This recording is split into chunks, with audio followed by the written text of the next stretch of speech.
And for her last two abilities, she can basically kind of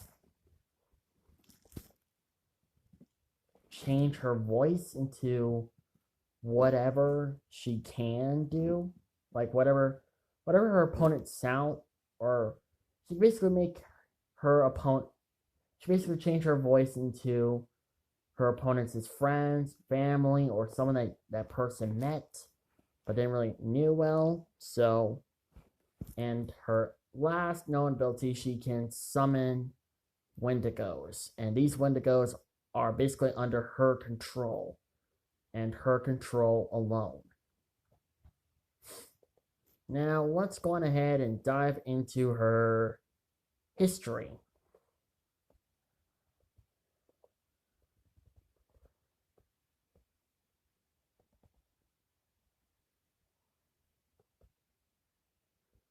So, for her history, it is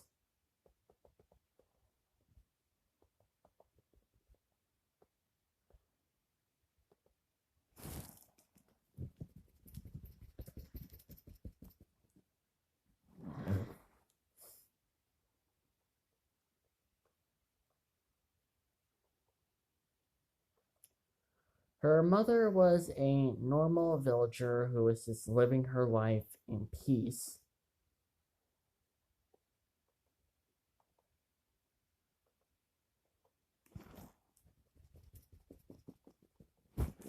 She was just basically living her life in peace in her village. Um,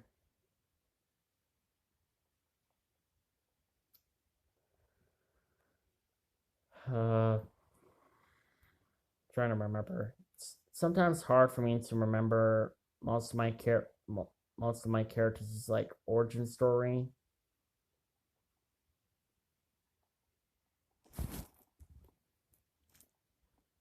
Because, yeah, to admit, it has been a really long time since the last time I've done a profile video.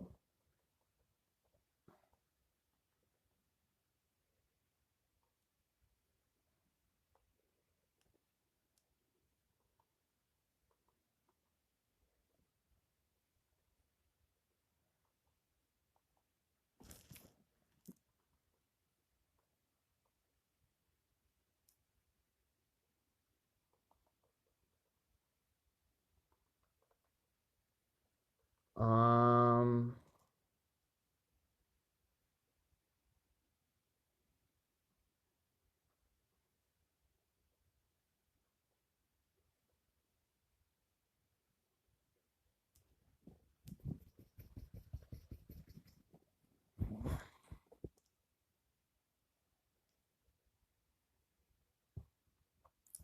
hold on. Sorry about that. Anyways, yeah, her mother was a normal person who was living in her village. She was trying to enjoy her peaceful life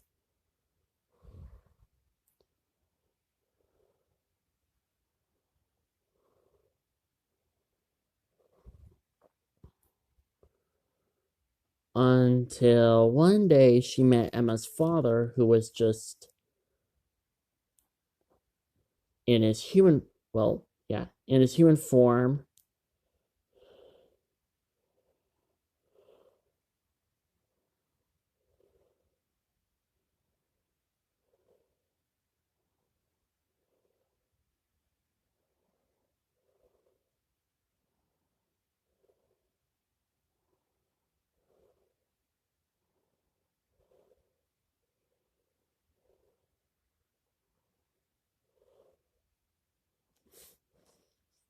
She met Emma's father, who I'm still trying to come up with a name. And Sandy goes to her mom and trying to come up with a name for the both of them. But don't worry, eventually, over time, I will come up with a name. If not, then I'll ask Super Burn and Godzilla for help. But yeah, her parents met, and at first it wasn't really a happy romantic meeting. Mainly because her village hated dragons and don't really like them. and she immediately knew that he was a dragon because of how, one, he's taller than all the other humans, and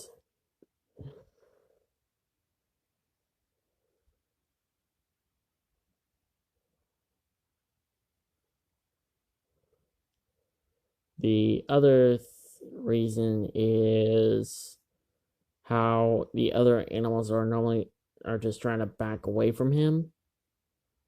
Because every time he tries to go near them, they just back away because they know that he is a dragon.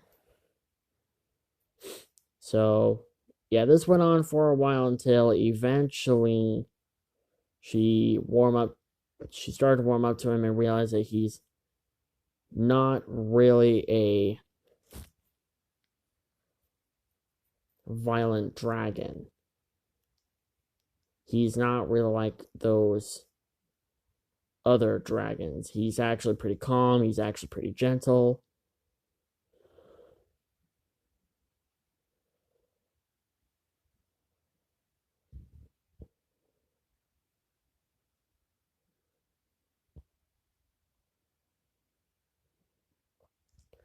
And he's actually really, really kind.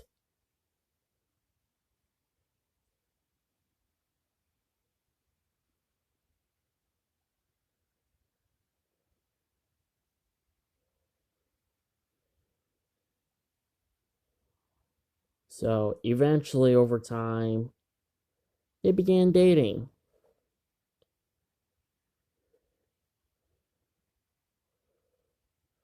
This went on for a very long time until eventually they got married. And they asked for the leader of the village that they could get married, but she did not have it. She kind of took it out on them and basically tried to kill Emma's father.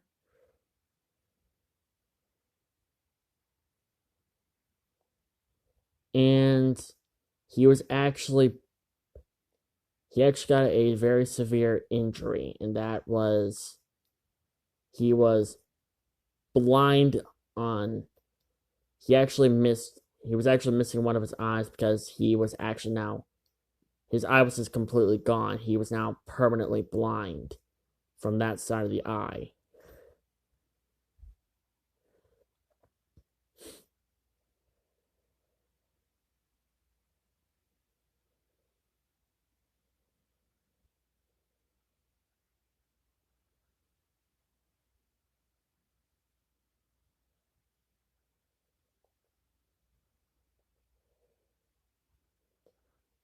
So, yeah, unfortunately, he left because he realized that the longer he stayed, the more he will put his wife in danger. Even though they were not given permission to marry, but he still considered her as his bride and didn't want to argue with that otherwise. So Emma's mother never saw her husband ever again. And eventually she found out that she was pregnant and had her daughter, Emma. And of course, everyone in the village, except for Emma's grandmother, uncles, and aunts, were there to support her and actually took her out of town and actually got her out of the village. Emma's mother actually had no idea how to raise a dragonborn princess. So, she figured that there was only one person who would know how to raise one, and that was her father. So they tried to track down Emma's dad, but they could not find him anywhere. He made his whereabouts completely unknown. So instead, he turned to a local expert who have actually raised hundreds of different dragonborn princesses and prince. He gave them all the knowledge that they ever needed to raise Emma.